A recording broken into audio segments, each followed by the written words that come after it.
Hello दोस्तों, नमस्कार। आप देख रहे हो द खटक। आज हम इस वक्त खड़े हैं बज्जू के अंदर, जहाँ देखिए 3-4 दिन से एक बच्ची के साथ बलात्कार केस हुआ था। उसी को लेकर बज्जू धरना स्थल पर हैं। वहां पर हमारे साथ तमाम सारे लोग हैं। अलग अलग लोगों से हमने बातचीत करने की कोशिश की और बात भी की है। हमारे साथ लवावट के पूर्व सरपंच है जितेंद्र जी, उनसे बातचीत करेंगे। ये है जो बज्जू उनके लड़की के घर पर जाकर आए, क्या हकीकत है, क्या कुछ है, इनसे बातचीत करेंगे। जितेंद्र जी, क्या कुछ है वहां आप जाकर आए, क्या हकीकत है, किस तरह से? मैं वहाँ जाके आया हूँ। उनके दादाजी से मिला हूँ, उनकी माताजी से मिला हूँ। 4-5 महिलाएं बैठी है उनकी देखभाल में। उनकी माँ की हालत बहुत ही दयनीय स्थिति है। 4-5 दिन पहले ही कोई संयोग से वो गिर गई थी तो हाथ भी टूटा हुआ है।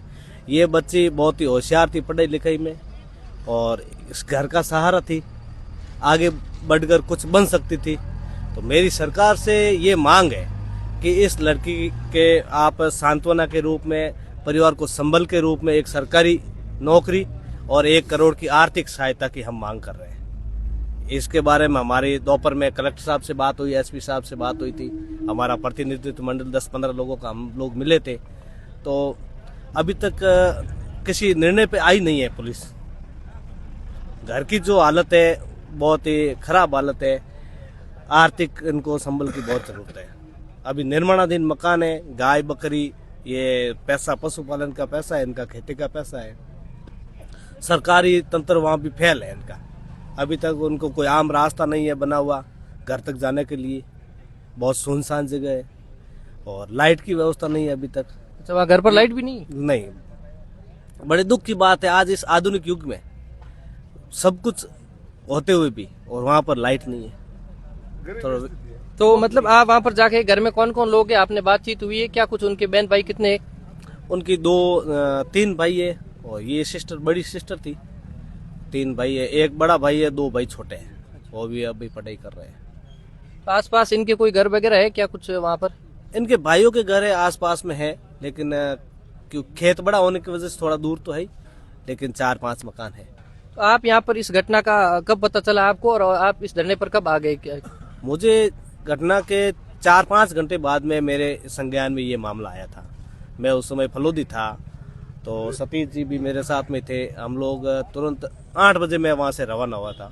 रात को 12 बजे मैं घटना स्थल पे पहुँच गया था। उस रात भी पुलिस का हमारे ऊपर प्रेशर था कि आप बॉडी को उठाने दो, पोस्टमार्टम होने दो, लेकिन न्याय के लिए हम सभी ने लड़ाई लड़ी। सतीश कौम वहाँ थी तो हम पूरी रात वहाँ डटे रहे और आज फिर हम दूसरे दिन यहाँ आ गए। पोस्टमार्टम की बात पर अभी हम अड़े हुए हैं। तो अभी कोई अधिकारी या प्रशासन बातचीत हुई आपकी, क्या आया, किस तरह से? आप तीसरा दिन भी आज तक कोई न्याय नहीं मिला, बड़ा ठोस कोई? देखिए, पुलिस पर हमें पूरा भरोसा तो है, लेकिन अभी तक जो काम हुआ है उस पर ये पुलिस विफल नजर आ रही है। कोई ठोस कार्रवाई नहीं की है। बार बार पुलिस इनके परिजनों से बात कर रही है, महिलाओं से बात कर रही है लड़की के बारे में। वो आप खुद समझदार है, 13 वर्षीय बालिका है, उसका क्या ग्राउंड हो सकता है? कुछ नहीं हो सकता है। बिल्कुल नादान बच्ची थी।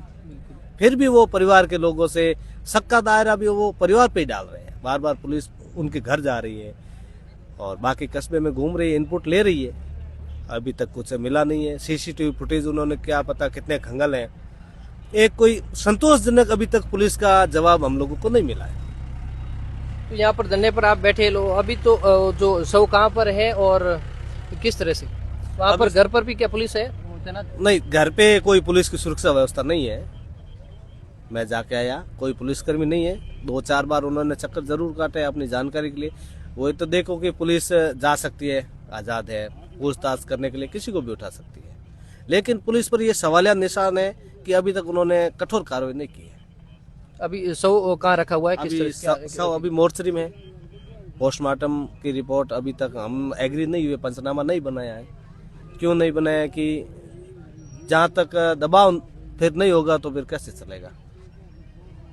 तो क्या अभी तक ठोस आश्वासन नहीं मिला है? आगे की क्या रणनीति रहेगी? कल तक आज काफी भारी संख्या में यहाँ पर भीड़ देखने को मिली है। क्या कुछ कहाँ से लोग आ रहे हैं और कितनी भारी संख्या में यहाँ पर लोग हैं? देखो, यहाँ की जो लोकल जनता है, बज्जू की है, रणजीतपुरा की है, वहाँ भी बाजार बंद है, यहाँ भी बाजार बंद है। सिर्फ मूलभूत जो इमरजेंसी मेडिकल है वो खुले हुए हैं। सभी का साथ है। हमारे सैन समाज के लोग भी जयपुर से, बाड़मेर से, जैसलमेर से, फलोदी से, सभी दूर दूर से आ रहे हैं और मैं चाहता हूँ कोई उग्र आंदोलन न हो, किसी आम आदमी को परेशानी न हो, शांतिपूर्ण ढंग से हमारा ये अभी तक धरना प्रदर्शन चल रहा है। कल से हो सकता है अनशन पर ही कुछ लोग बैठ सकते हैं। तो कहाँ से लोग यहाँ पर पहुंच रहे हैं, क्या आपसे मिले हैं, कोई बातचीत हुई? नहीं, लोग तो सभी आ रहे हैं, लोअर से आए हैं, फलोदी से आ रहे हैं, बीकम गौर, हमारे पूरे जो भी जान पहचान के, आज सोशल मीडिया का जमाना है, हर किसी को समाचार मिल रहे हैं, तो हर लोग यहाँ आने की प्रयास कर रहे हैं और आ रहे हैं। अभी भी रास्ते में चल रहे हैं, परसों से आ ही रहे हैं। लोगों का जमावड़ा तो यहाँ बढ़ता ही है। आप भी पहले आए थे, लगभग 1000 आदमी यहाँ उपस्थित है। तो लड़की के पिताजी से मैंने बातचीत करने की कोशिश की, लेकिन उनकी तबीयत बहुत गंभीर है, उन्होंने कुछ बताया नहीं। आप 2 दिन पहले से आए यहाँ पर, तो लड़की के पिताजी से आपसे कुछ बातचीत हुई थी? बिल्कुल, लड़की के पिताजी पूरी रात, उस घटना वाले दिन भी मैं पूरी रात साथ में था, रात को भी हम लोग पास में थे।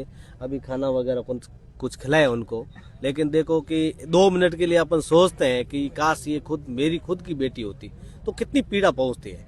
तो आप समझ ही सकते हो कि भाई माँ पे क्या बीत रही है और पिताजी के क्या बीत रही है। माँ की हालत तो बहुत खराब है, मैं आज जाके आया। तो देखिए, अभी जो हम धरना स्थल पर हैं, तमाम सारे लोग यहाँ पर बैठे हुए हैं। लोहावट के पूर्व सरपंच जितेंद्र जी ने इन्होंने बताया कि ये जो उनके घर पर जाके है, क्या स्थिति थी इस वीडियो के अंदर दिखा दी। और एक बार कैमरामैन को कहेंगे पीछे जो धरना स्थल का जो माहौल है, ये वो वीडियो है, वो बताइए एक बार क्या कुछ है। देखिए, तमाम सारे लोग यहाँ पर बैठे हुए, इनका कहना है कल तक सरकार ने मांगे नहीं की तो यहाँ पर अनशन पर बैठने की लोग यहाँ पर बैठे हुए। तमाम सारे बुजुर्ग लोग भी हैं धरने पर बैठे हो। इन्होंने बताया कि घर की स्थिति बहुत गंभीर है। वहाँ पर एक साधारण परिवार से आती है लड़की, एक बड़ी 3 भाई है, इनकी एक लड़की बड़ी थी और इनसे 2 छोटे भाई भी हैं। और देखते हैं, अभी तक सरकार ने कुछ ठोस निर्णय नहीं लिया। आगे की रणनीति क्या होगी ये तो सरकार तय करेगी।